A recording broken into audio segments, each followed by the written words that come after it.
Vamos fazer a leitura do livro Removendo as Raízes da Carência, que é do pastor Luiz Hermínio. O pastor Luiz Hermínio, ele é fundador-presidente do Ministério Mevan. E esse ministério, ele fica lá em Itajaí. O pastor tem um testemunho muito forte de libertação das drogas, né, de uma vida totalmente desvinculada com qualquer amor ao próximo. E ele vem trazendo, assim, de forma maravilhosamente a necessidade do amor, né? E aí a gente vê como que a cura, a libertação de tudo isso que um dia ele passou, né, pode ocorrer através de Cristo Jesus, né? E eu deixei algumas inscrições, eu fiz várias anotações do livro, eu super recomendo, é um livro que, principalmente, pessoas que querem liderar, querem ser líder, pastores, elas precisam ler esse livro, porque todas as pessoas que elas desejam curar vidas, elas primeiro precisam ser curadas. Amém? Então, o livro, ele é um livro fino, é um livro que não tem muitas páginas. Aqui na ficha catalográfica, nós podemos ver que é um livro de 2019, tem 102 páginas. Eu posso dizer que eu li quase todo o livro esperando uma consulta médica. Então, é um livro que você pode colocar na bolsa e quando você aguardar ali no consultório já começar a ler, tá certo? O sumário desse livro, quais são os tópicos desse livro? O livro, ele apresenta o capítulo 1 ao 7. No 1, achados por Deus.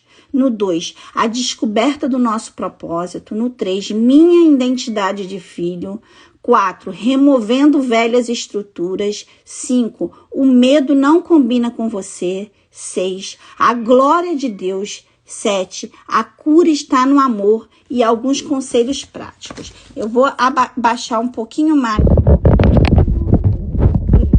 porque eu fiz um resumo, né? Deixa eu acertar aqui. Eu fiz um resumo bem legal aqui, que é isso, né?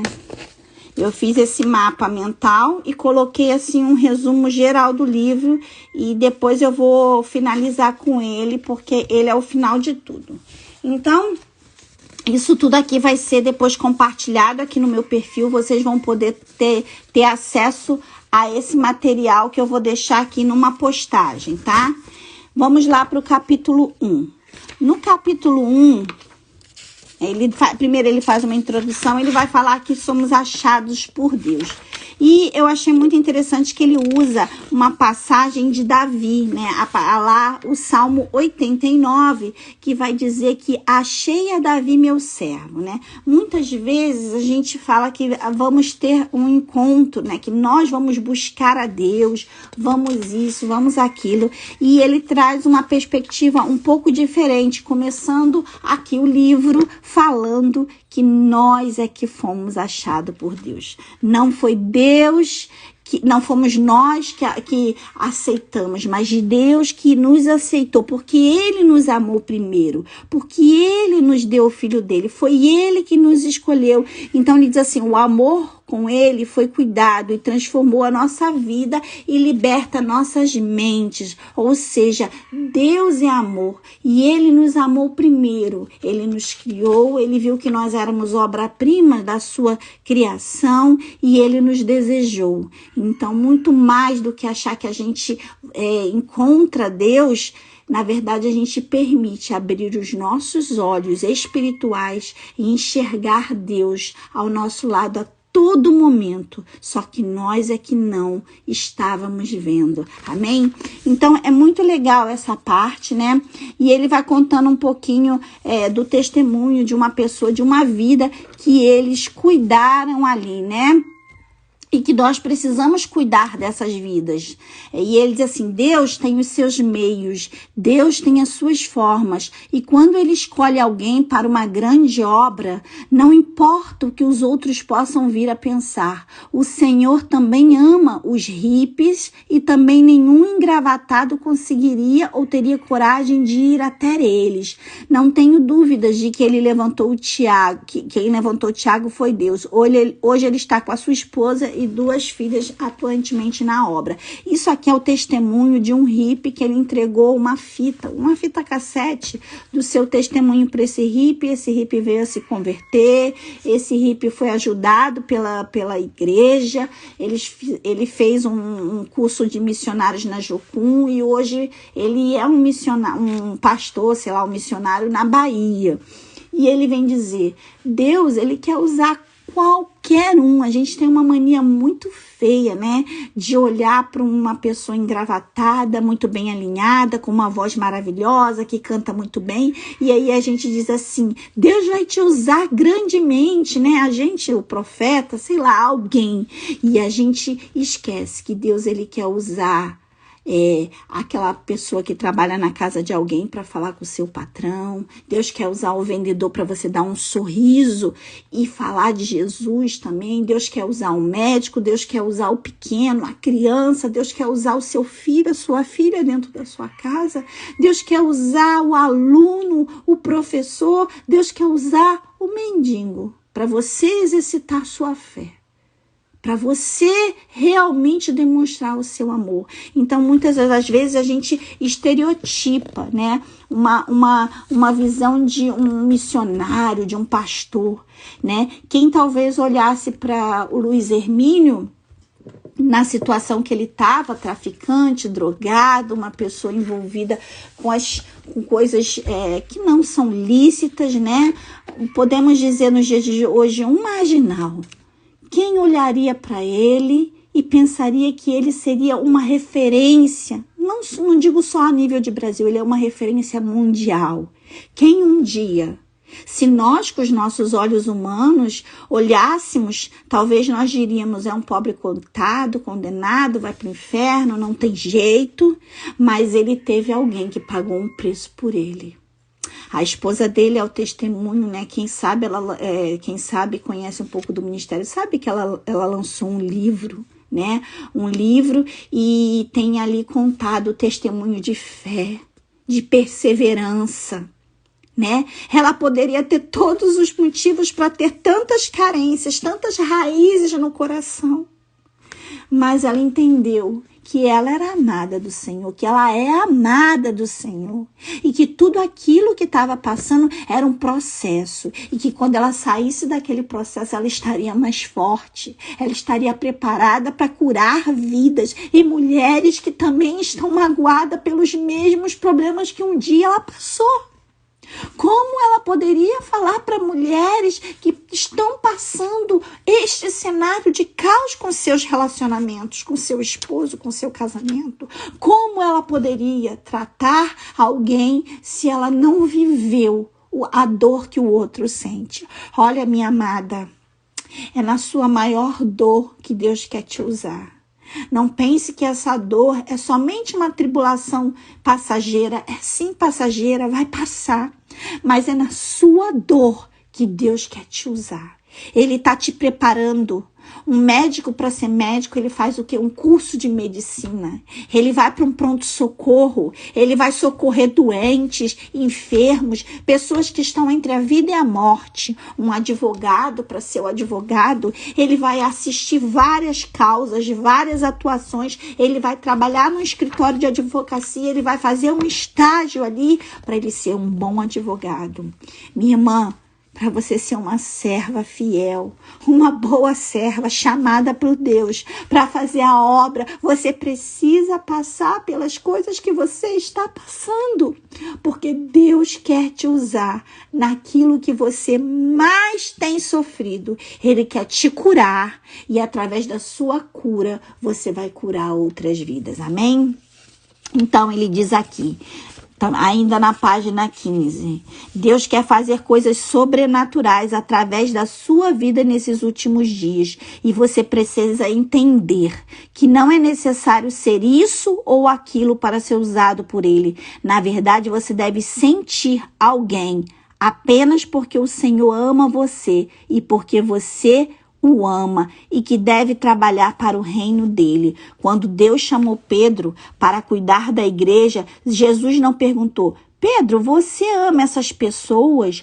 Ama a igreja? Ama a cidade? Não, Jesus apenas perguntou: Pedro, tu me amas? O princípio de todas as nossas obras deve ser o amor a Deus e nunca os interesses pessoais. Querida, querido, pense que tudo que você faz não é por você.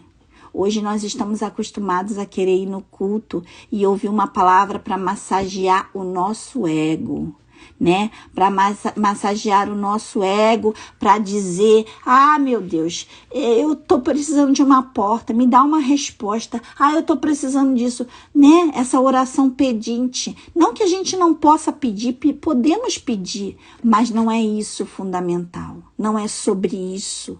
O que é fundamental é você entender que você é amado e ele te chamou para ser igual a ele, para amar vidas também, amém? Vamos seguir porque é muita coisa, né? E aí ele fala de usar várias pessoas, deixa eu ver aqui. Então, o princípio de tudo é amor. E aí ele fala aqui, carência é doença, portanto, não pode supri-la, ela deve ser curada.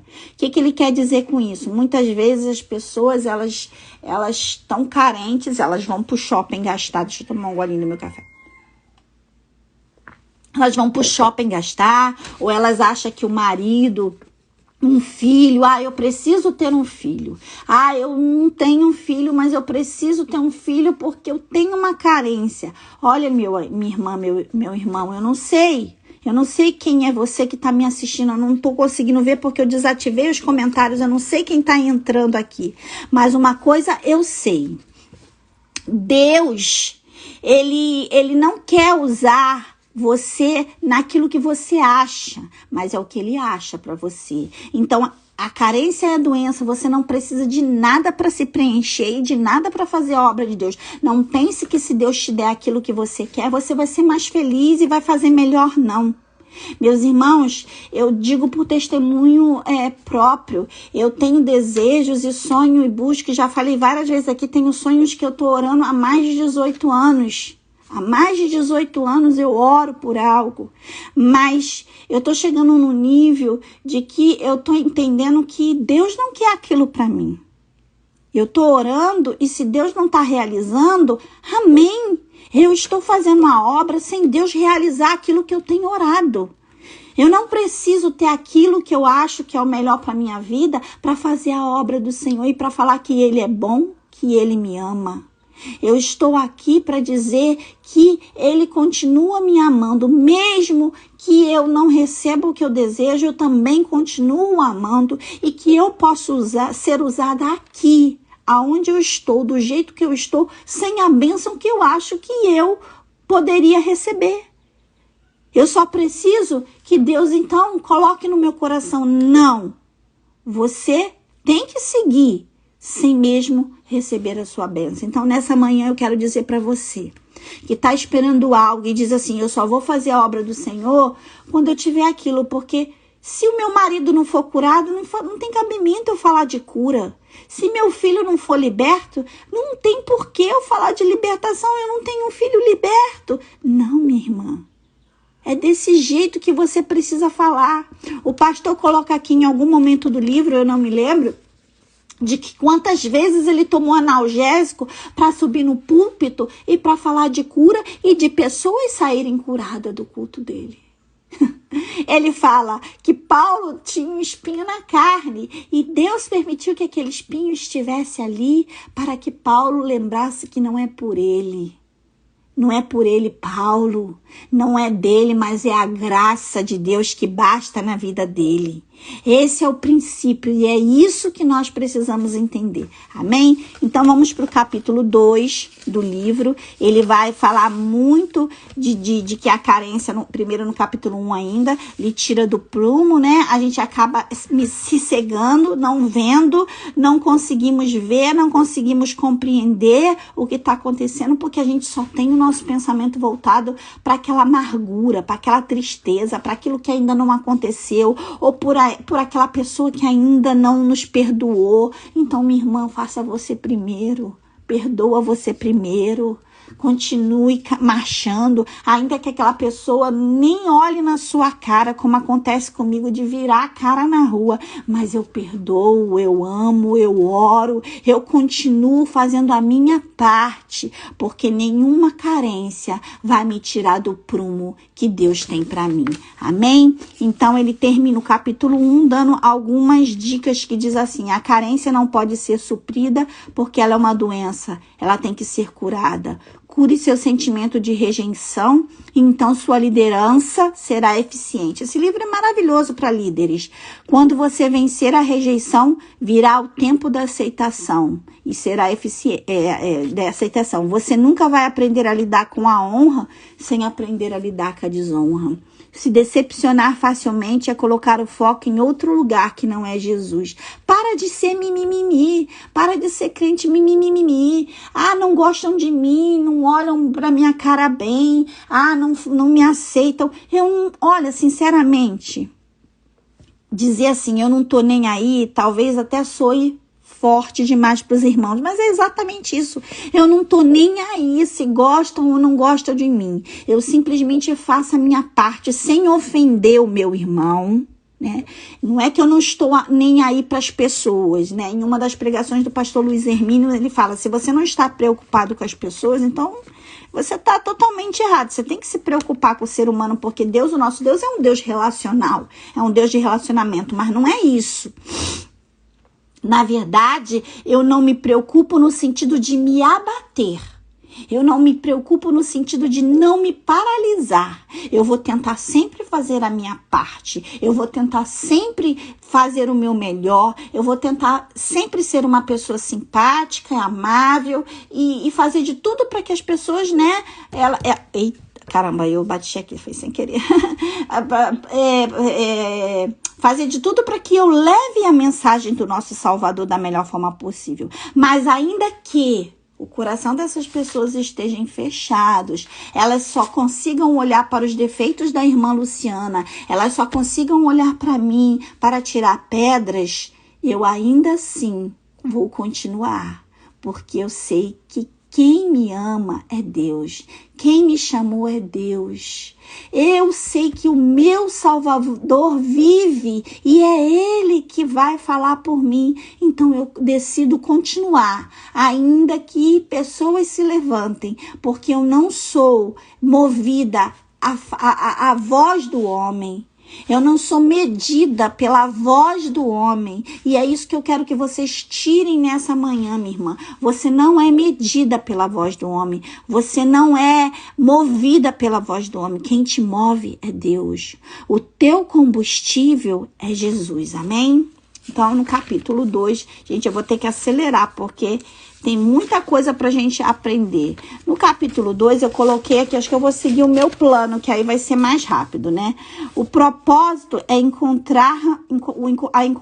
o propósito é encontrado na caminhada. Então, no capítulo 2, o pastor vai trazer justamente isso, no sentido de que muitas vezes a gente quer fazer a missão que Deus tem colocado no nosso coração, fazer uma obra, pregar o evangelho. Às vezes a gente quer fazer alguma coisa para Deus, mas a gente só acha que a gente pode fazer depois que o propósito que Deus colocou se cumpra. Só que não é assim.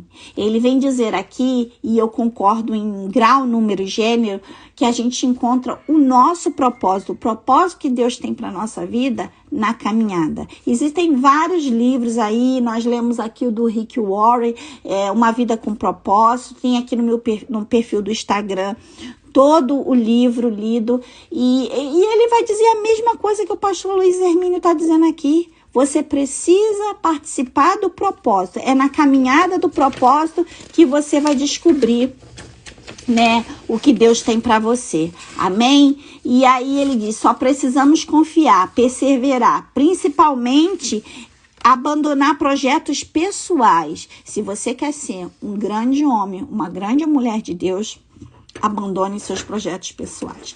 Ainda que seja difícil para você, você precisa abandonar os seus projetos pessoais, porque os projetos que Deus tem para sua pessoa é maior do que os projetos que você você tem projetado. Ah, minha irmã, então você está falando para eu rasgar o meu projeto e não projetar? Não, coloca num papel, mas apresente ao Senhor. Senhor, eis aqui o meu projeto. Eu tenho pedido ao Senhor respostas.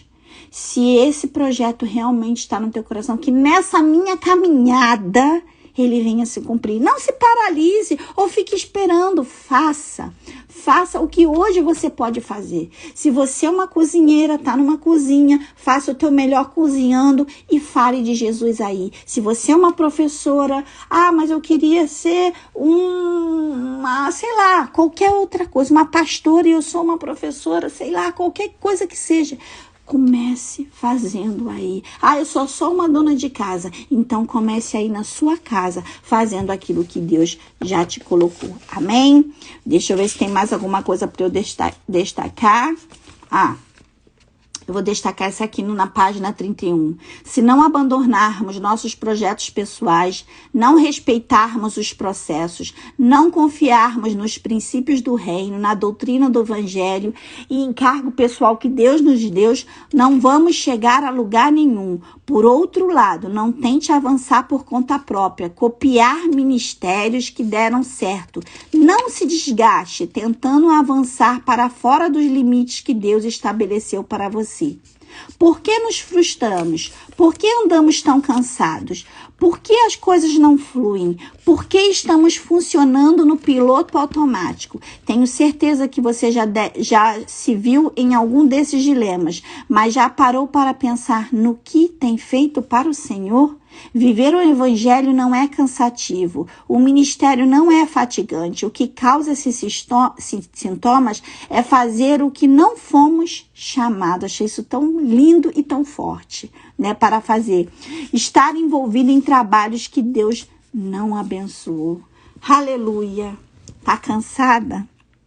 Chega na igreja e fala assim, não tô dando mais conta. Ora a Deus. Se você está envolvida com aquilo que Deus te chamou. Porque quando Deus nos chama, a gente pode até não ter nenhuma faculdade de teologia, mas Deus vai nos capacitando e vai nos levando. Eu não estou aqui desmerecendo fazer faculdade, estudar, fazer curso. Eu mesmo já tenho minha faculdade e estou fazendo teologia. Não estou desmerecendo. Eu estou dizendo na fluidez do propósito. Ele começa a acontecer. Ele começa a operar. Amém, minhas irmãs? Então, deixa eu ver. Eu vou para o capítulo 3 já. Deixa eu ver aqui. Tem mais alguma coisa no 2 que eu quero citar.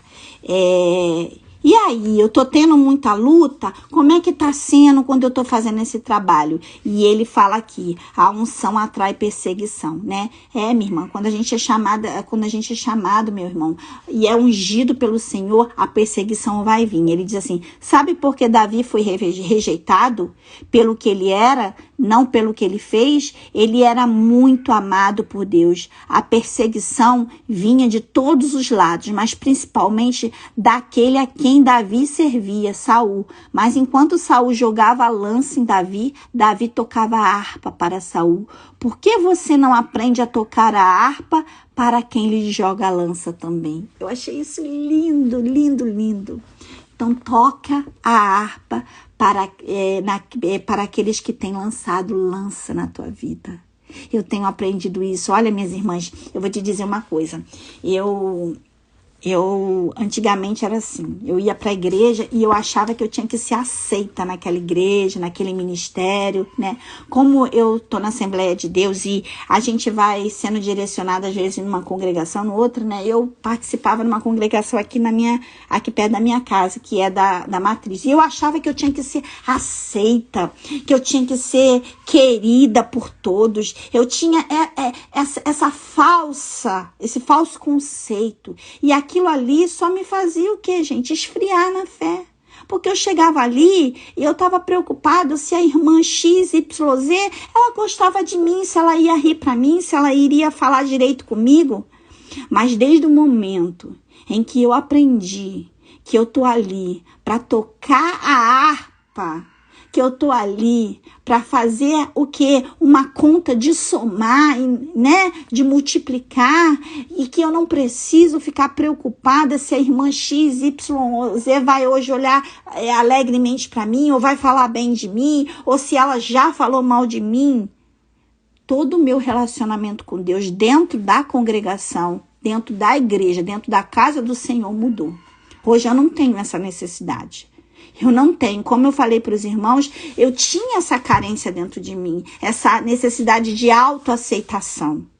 E hoje eu não tenho mais. Eu sou livre, eu sou liberta, eu sou lavada, eu sou remida na promessa de que quem me ama é Deus. Deus me ama e eu preciso transparecer o amor dele, porque eu o amo e eu quero ser como ele. Amém, é isso que basta. Agora, se a irmã vai rir, não vai rir, se ela vai falar mal de mim, se ela vai me tirar do trabalho, se o pastor vai me colocar, eu continuo seguindo, fazendo a minha parte. Amém? Capítulo 3, gente, tem que acelerar, já estamos um tempão aqui, né? Mas é um livro fino, porém tão profundo, por isso que eu recomendo vocês comprarem, porque ele é profundo, ele vai falando em tantos temas que a gente precisa aprender, né? O capítulo 3, ele tem como título Lembrar de onde viemos, lembrar de onde viemos muda o nosso destino. A nossa identidade está firmada na origem, não no passado. Eu achei isso também uma grande sacada. Por quê? Nós somos o quê? Originados aonde? No coração de Deus. Nós fomos criados por quem? Por Deus. Então, não adianta eu ficar triste. Porque eu fui. Porque um dia eu fui isso. Porque um dia eu fui amante. Porque um dia eu fui viciado. Porque um dia eu fui alcoólatra. Porque um dia alguém destruiu o meu lar. Porque um dia... Ei, amado. Isso é o teu passado. A sua origem é que interessa. E a sua origem eu fui criada no coração de Deus. Eu nasci no coração de Deus. Eu fui sonhada pelo Senhor. Havia milhões de espermatozoides. E aquele que completou a célula com o óvulo, com a célula da minha mãe, que é o óvulo, ela foi escolhida a dedo pelo Senhor. Eu não sou obra do acaso. Eu sou amada, eu sou escolhida, eu sou perfeita aos olhos de Deus. É isso que vai fazer você seguir rumo ao alvo. E eu botei aqui, pare, que é o que ele escreve. Pare de perder tempo com coisas que não foi chamado também. É algo que a gente já falou aqui, né? Que a gente se cansa muito, né? E ninguém precisa dizer quem eu sou. Se eu preciso de alguém para me dizer quem eu sou, para dormir satisfeito, é porque ainda não descobri Jesus. Amém? A sua identidade é formada no Pai, né? Então, você tem um Pai que te ama. E você tem que aprender com Jesus. Eu fiquei meditando, eu fiquei um tempo aqui parada nisso aqui, né? Porque a gente lê muito João 8, né, 14, isso aqui, e a gente leva muito assim, só no sentido de quem é Cristo. Mas isso aqui é uma autorrevelação para nós. Olha só, eu sei de onde vim e sei para onde vou. E por isso meu testemunho é verdadeiro. É Jesus falando dele. Mas nós temos que ter espelho em quem? Em Jesus. Então você nessa manhã diz assim: eu sei de onde eu vim e eu sei para onde eu vou. Fala aí aonde você ia. Aleluia. Aleluia. Não sei se travou, deu uma travadinha aí. Amém? Eu vou botar os comentários porque a minha conexão não tá muito boa, mas então eu vou deixar pra gente poder ver se sai fora, vocês me avisam, amém? Então, esse é o trecho que está aqui, né? Nós precisamos viver na contramão do mundo, amém? Viver na contramão do mundo. Então tá aqui, o pai chama seus filhos para viverem um estilo de vida que segue na contramão da cultura. Glória a Deus. Então ele diz assim, a verdadeira credencial do filho se revela no trato com as pessoas no dia a dia. Não está relacionada com os altos e baixos de espiritualidade nem com o barulho do culto do domingo, mas no relacionamento com os ingratos, com os maus, com as pessoas de posição ou com pessoas de poucos recursos. Se amar quem nos ama é fácil, para qualquer um, então a credencial dos filhos de Deus está em amar os inimigos. Amém? Então, para você remover as carências, as raízes de carência da sua vida, você precisa entender que o amor está em ti, porque Deus te amou. E você quer ser cópia de Jesus. E se você quer ser cópia de Jesus, você tem que amar. E amar principalmente aqueles que não nos amam. Amém? Então, é a nossa identidade. A nossa identidade é essa. Precisamos viver na contramão do mundo. Para viver o propósito de Deus, precisamos seguir na contramão da cultura. Somos os representantes de Cristo, aquele que sabia de onde veio e para onde vai. Capítulo 4. Remova tudo que está fora dos planos de Deus e dos fundamentos errados. Saia do lugar de ilusões. Vamos lá para o capítulo 4. Ainda estamos na metade. Capítulo 4. Removendo velhas estruturas. Esse capítulo 4, minhas irmãs, também, ele é pequenininho, mas você fica pensando assim, que loucura. O pastor escreveu, citou um versículo, né, um trecho da Bíblia em Mateus 7:24, e depois ele escreveu 2 páginas, e você fica ali pensando nessas 2 páginas, e eu fiz aqui um resumo. O resumo diz assim, tá aqui. Deus quer que mergulhemos no profundo. Ele quer, por meio das nossas experiências com Ele, remover, resolver, tirar e mudar as nossas velhas convicções que nos impedem de crescer. Firme-se na palavra e transforme-se pelo poder da palavra. E aí eu quero destacar aqui, a gente já está no capítulo 5, de que só existe uma maneira de você remover as carências, né? A gente está falando aqui, Deus quer fazer isso, Deus quer fazer aquilo, Deus quer tirar isso, Deus quer tirar aquilo, Deus quer tirar aquilo outro. Só que, como é que eu faço isso? Lendo a palavra, buscando intimidade com o meu Deus. Esse é o propósito do meu perfil. Qual é o meu propósito? É que você venha ter uma vida com Deus. E a vida com Deus é viver o propósito. E como é que eu vivo o propósito? Buscando mais e mais intimidade com o Senhor. Porque aí Ele é revelado a você. Você vai viver a caminhada com Deus. Você vai viver com Deus. E é nessa caminhada que Deus vai revelar o propósito. Amém? Uma coisa que ele destaca no capítulo 5 é sobre o medo. O medo não combina com você. Oh, glória! Eu, Luciana, uma criança que foi criada reprimida, com medo de abrir a boca, de falar. Aquela que foi criada lá na Baixada Fluminense, que não tinha perspectiva de vida nenhuma, onde a maioria dos amigos de infância já morreram porque estavam nas drogas, no tráfico.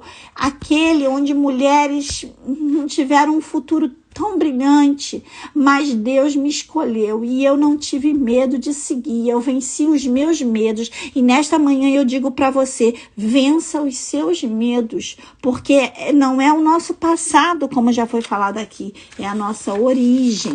Aquele que se deixa vencer pelo medo do passado, perde a oportunidade que Deus dá de você viver um futuro brilhante, principalmente na presença dele, falando dele, pregando sobre ele, transmitindo o que ele quer na sua vida. Amém? Viver o propósito de Deus gera necessidade de perdão, né?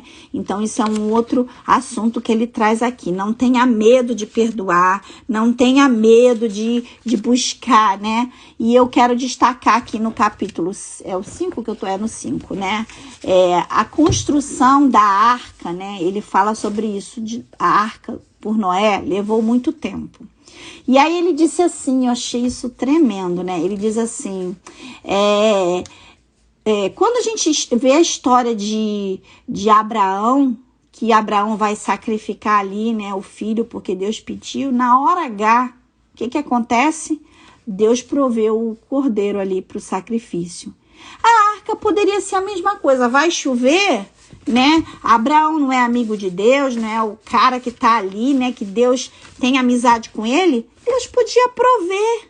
Só que precisava de um processo. Enquanto Abraão construía a arca, Deus estava preparando ele. Enquanto Abraão estava ali anos, né, batendo madeira, cortando madeira, né, colocando tudo certinho, pensando, elaborando, projetando, Deus estava preparando ele. Né? Deus estava elaborando minuciosamente todo o seu caráter, todas as suas características, todo o seu trabalho, sua paciência, sua perseverança. Ei, minha irmã, você tá falando, tá demorando, mas é porque Deus está o quê? Elaborando você. Deus está te preparando. Deus está fazendo com que você avance, cresça, melhore, persevera, né? Treine tudo isso que você vai precisar. Amém? Então, você precisa lançar fora o medo e continuar. Ele diz assim, eu gostei muito disso. Eu creio que o Brasil está entrando em um tempo e não dá mais para ficar lambendo feridas quando coisas novas estão acontecendo. Isso aí é o medo do novo, né? Ele está trazendo aqui para você não ter medo do novo. Não podemos mais ficar presos em nossas denominações com medo de Deus. Por medo, confundimos lugar secreto com lugar de fuga. Nossa, eu parei aqui e fiquei, Jesus... Quantas vezes a gente entra no nosso lugarzinho, né? Na nossa casquinha, no nosso casco de tartaruga e ficamos lá dentro quietinha. Ah, não, eu não vou fazer isso não. Mas é medo do novo, é medo do que Deus está te apresentando. Ei, minha irmã, nessa manhã você precisa se libertar do medo. Você precisa, meu irmão, se libertar do medo. Saia desse seu casco de tartaruga, dessa sua casinha de proteção que você criou. Porque como que você vai fazer aquilo que Deus quer se você já colocou e já determinou como Ele deveria fazer? E Ele não quer do seu jeito, Ele quer do jeito dele. Você precisa, minha irmã, entender de uma vez por todas, não é por você, é por Ele, é do jeito dele, da forma como Ele quer. Amém? Glória a Deus. E ele diz assim, por medo eu queria fugir de Itajaí, que é a cidade que ele mora, é testemunho dele. Quando me converti, pois ali foi o lugar onde decepcionei muita gente antes de conhecer a Cristo. Por medo, os discípulos também se esconderam após a morte de Jesus. Por medo, Pedro afundou, pondo fim às suas experiências sobre as águas. Por insegurança e dúvida, muitos não iniciam o ministério, pois encaram o revestimento com o Espírito Santo como uma promessa, não como uma realidade. Mas o poder da ressurreição de Cristo é suficiente para nos capacitar a confrontar os medos de nossa alma. A paz seja convosco. Essa não é para nós uma imensa segurança? Precisamos nos livrar do governo da alma e submetê-lo a um espírito convicto no poder da ressurreição de Cristo. O que é o governo da alma? Governo das emoções. Ah, eu só faço isso se eu sentir isso. Tem gente que só pensa que a pregação foi boa porque sentiu o arrepio na espinha. Ei, minha irmã, tem pregação que está indo direto no nosso coração. Deus está lançando a semente e a gente não recebe porque o pregador não gritou mais alto, porque a irmã não falou no mistério, na língua estranha. Abra sua mente e avance no novo de Deus, né? Não se alicerce na alma. Capítulo 6, penúltimo capítulo, diz assim, a glória de Deus. E é os dois pontos que ele vai alicerçar e eu vou resumir bem, tanto o 6 quanto o 7. O que que você precisa? Eu já falei aqui, para se livrar daquilo que te magoa, daquilo que tá, dessa raiz que está dentro do teu coração.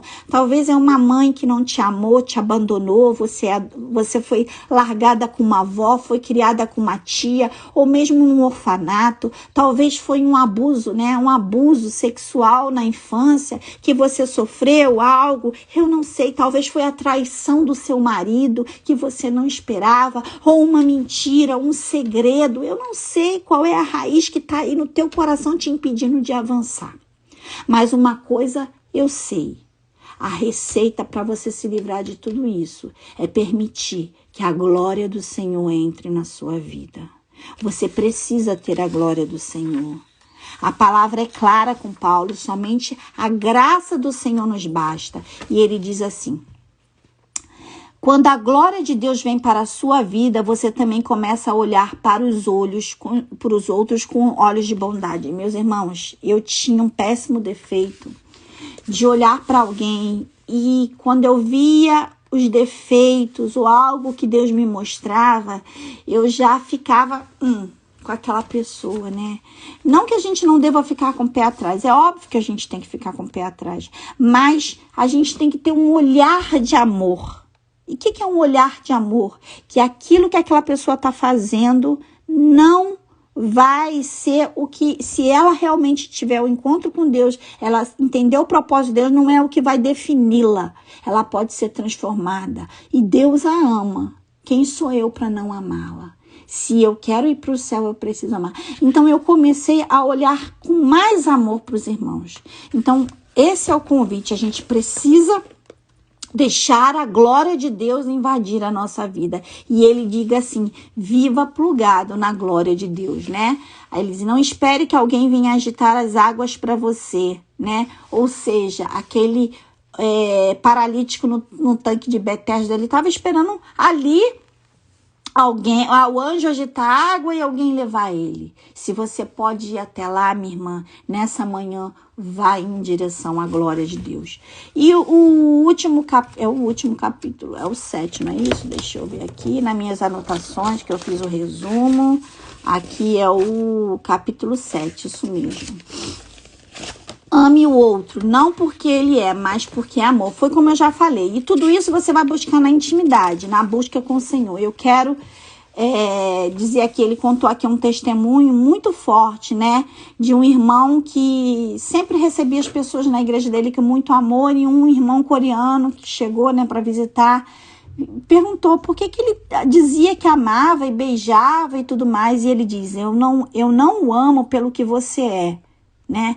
Eu amo pelo que eu sou, e eu sou alguém que entendeu o amor de Deus e ponto final. Amar com o amor de Deus significa não esperar nada em troca. O amor é ágape e não impõe condições. Ele ama primeiro antes que o outro decida amar. O amor de Deus não está condicionado a mim e não pode aumentar nem diminuir caso eu decida orar mais, ofertar mais ou ser mais frequente na igreja. Ele é um amor único, inexplicável e difícil de entender. Por isso, todas as vezes que nós erramos, a tendência é acharmos que Deus não nos ama ou nos ama pouco menos, mas Deus não usa méritos humanos para determinar o seu amor. E a minha oração nessa manhã foi essa. Eu falei, Deus, eu não sou medida, Senhor, por méritos humanos. Eu sei que eu tenho minhas falhas, eu sei que eu tenho ainda coisas que eu preciso romper, mas eu sei que isso não me define, porque quem está me medindo é o Senhor, e a sua medida, ela é justa. A tua medida não é a medida do homem. Então, me usa nesta manhã. E é assim que nós temos que pensar, minha irmã. Quem mede você é o Senhor e não o homem. E aí eu aprendi uma coisa, né, que ele ensina aqui. Seja satisfeito com o que você já tem hoje, né? Tenha amor por tudo aquilo que Deus já colocou na tua vida. E ele diz assim, temos uma mania errada de dizer que o melhor de Deus está por vir. Eu nunca pensei nisso, né? Quando, na verdade, o que Deus tinha de melhor já veio até nós, Jesus, a exata expressão do amor do Pai. E por que ainda tratamos o Espírito Santo como uma promessa e não como uma realidade? Não devemos orar para que o Espírito Santo venha, né? Mas somente agradecer porque ele já está entre nós. Não podemos esperar algo que já recebemos gratuitamente. Gente, quantas vezes a gente ora, vem Espírito Santo, né? A gente pode pedir a manifestação dele, né? E também para que Deus abra os nossos olhos espirituais para que a gente possa sentir a presença dele. Mas a gente já tem o Espírito Santo no nosso meio. Amém? Achei isso também muito, muito incrível, né?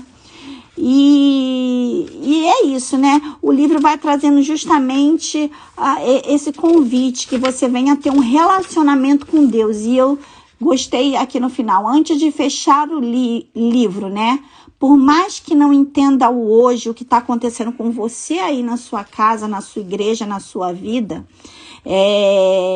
mas aquela pessoa que te feriu, ela está cooperando para o seu bem. Essa situação que está acontecendo com você está acontecendo para o seu bem. Eu já dei um testemunho aqui, né? Algumas irmãs conhecem a minha história de que eu estava numa igreja, aqui na congregação da minha igreja, e eu fui muito ferida nesse ministério, muito, muito, muito ferida. E eu falei assim, agora eu vou para a sede, e vou ficar lá na sede, e vou sentar quietinha no meu banquinho, e vou ficar lá e ninguém vai me ver, eu não vou nem abrir a minha boca, vou ficar quieta, eu não quero mais fazer nada para ninguém, já que todo mundo se levanta e fica essa confusão, eu não quero nada. E eu fui para lá, né, minhas irmãs? Eu fui para lá sem ter um trabalho, uma obra, né, na casa do Senhor, apenas ouvinte da palavra do Senhor, e entrou a pandemia. E na pandemia o meu coração ardia em fazer algo para o Senhor.